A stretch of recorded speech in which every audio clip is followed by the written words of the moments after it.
Alright, so I'm here to test out the car. I'm at the Motor Studio Center again. They made me make a reservation. So this is also going to be test driven, the Veloster N.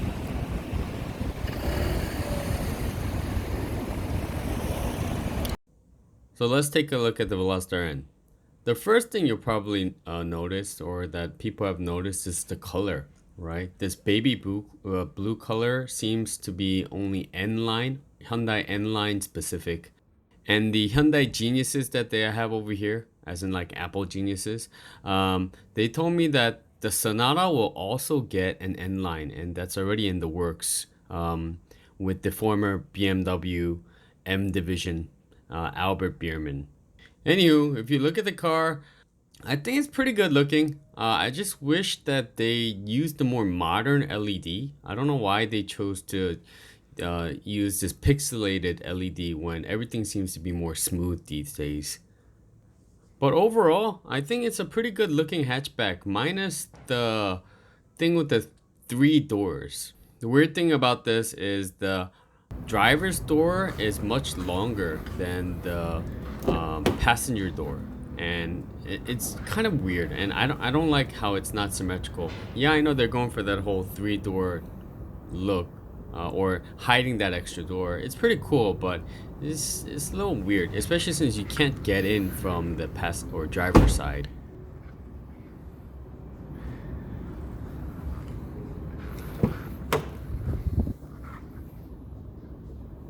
The wheels look super cool. I actually like this design a lot, and I believe they're 19s, but they do offer it in the 18s if you don't get the upgraded package. There's only one package, by the way. If you get the sports limited differential package, you get 19-inch wheels, and I think they actually look really, really good, except I don't know about the whole black two-tone, right? I kind of wish this was more like gunmetal gray, right? The black is a little bit too much for me.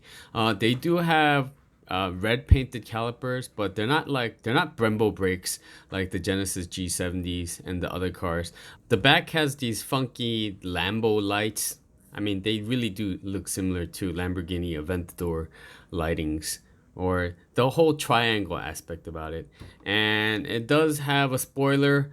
I wish it was the same color though. I don't know. Something about the spoiler just seems off on the car.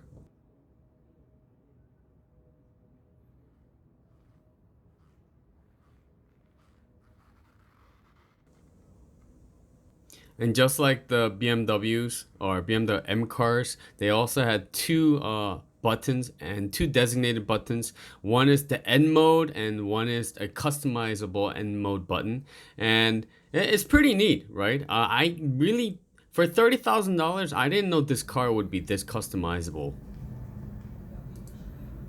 Inside, you definitely get a taste of the inspirations of the former BMW guy, because the gauges, oh man, the gauges look awesome. I mean, these are the non-digital stuff. This is awesome for me, right? And especially since the rev counters, if you go up into the higher RPMs, they're signaled with yellow and red, just like the old BMW, actually not old BMWs, just like the BMWs today, right? If you have an M car, I think minus the M2, you get this, yellow and red RPM gauges, or RPM limit gauges.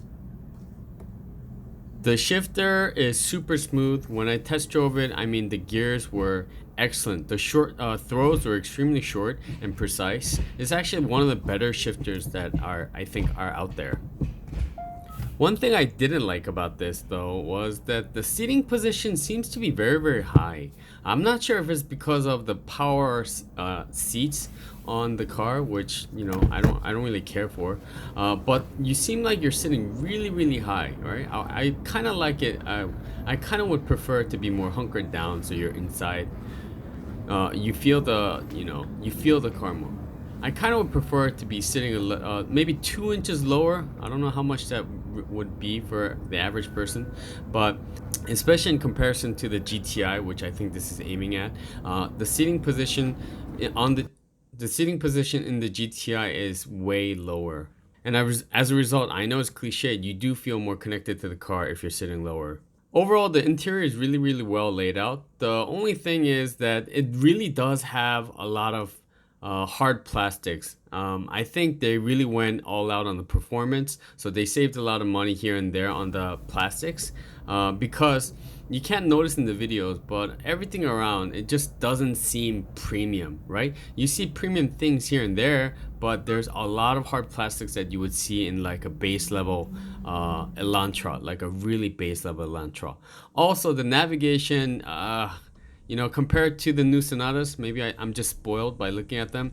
That little thing that just sticks out in the dash, it doesn't look good. Plus, the piano trim around it makes it look really cheap and tacky.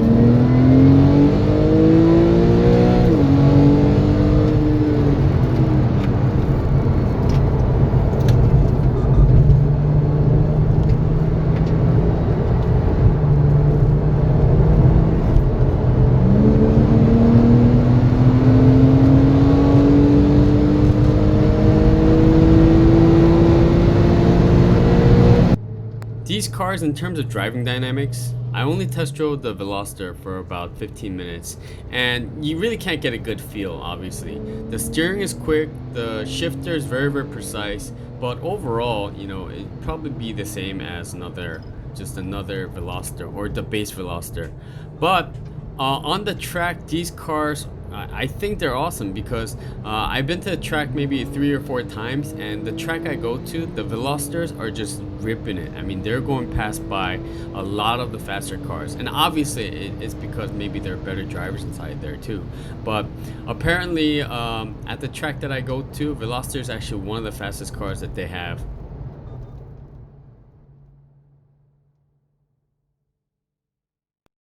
So would I buy this car? Yes, as a car guy, I would absolutely buy this car, but only because they don't offer the i30N here.